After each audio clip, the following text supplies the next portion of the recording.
কামনা আজকে আমি একটু অন্য জগতে যেতে চাই, কারণ দাদাকে পেয়েছি তো। দাদাকে বিবাহ এত নিরিবিলি পাওয়া যায় না। দাদা রাগ করবে, দাদা গুসা করবে, তারপরে দাদা আপনার কাছ থেকে 2-1 মিনিট সময় নিব। দাদা আপনি জানেন এই বৃহত্তর উত্তরার রাজনীতি আপনি আমাদেরকে করাইছিলেন। আপনি একসময় দায়িত্ব নিয়েছিলেন, আপনি একসময় এই উত্তরখান দক্ষিণখান তুরাগ খিলখাতের অভিভাবক ছিলেন। আপনি আমাদের অনেক বড় নেতা, তারপরেও ব্যক্তিগতভাবে আমাদের প্রত্যেকটা লোককে আপনি চিনেন। দাদা আপনার কাছে আমার জোর অনুরোধ, আপনি নীতি নির্ধারণী বৈঠকের অন্যতম সদস্য।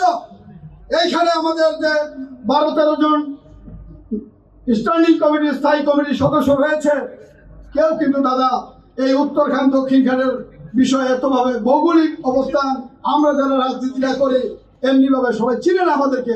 আপনি যেইভাবে দাদা আমাদেরকে চিনেন, যেইভাবে জানেন, দাদা আপনার কাছে আমার অনুরোধ, এই এলাকা থেকে জন্ম হয়েছি, আমার কয়েক পুরুষের জন্মস্থান এখানে। আপনার কাছে আমার দাবি থাকবে, এই দলকে যারা দলবাজি করেছে, চাঁদাবাজি করেছে, এই দলকে দিয়ে যারা আগামী দিনে স্বপ্ন দেখে ব্যবসা করবে, এমপি হবে, সেই লোকদেরকে চিহ্নিত করতে হবে।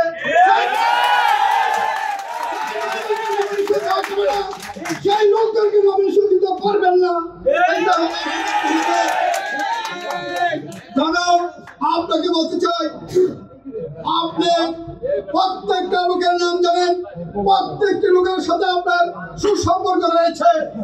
আমি আপনাকে বলতে চাই, আপনি পারবেন সব, আপনি পারেন, আপনি ওইখানে প্রতিবাদ করতে পারেন, ওইখানে চাইতে পারেন, ওইখানে বলতে পারেন, এই অধিকার আপনার আছে। অর্থাৎ আমি আর আমার বক্তব্য নির্গত করতে চাই না। আপনার কাছে তারা এই বিচারের বাদ দিয়ে আজকে আমি আমার বক্তব্য শেষ করতে চাই। সবাই ভালো থাকবেন, সুস্থ থাকবেন, সবাইকে ধন্যবাদ। বাংলাদেশ জিন্দাবাদ। শহীদ রাষ্ট্রপতি জিয়াউর রহমান অমর হোক, প্রিয় দেশনেত্রী খালেদা জিয়া দীর্ঘজীবী হোক। সবাইকে ধন্যবাদ। আসসালামু আলাইকুম ওয়া রাহমাতুল্লাহি ওয়া বারাকাতুহু।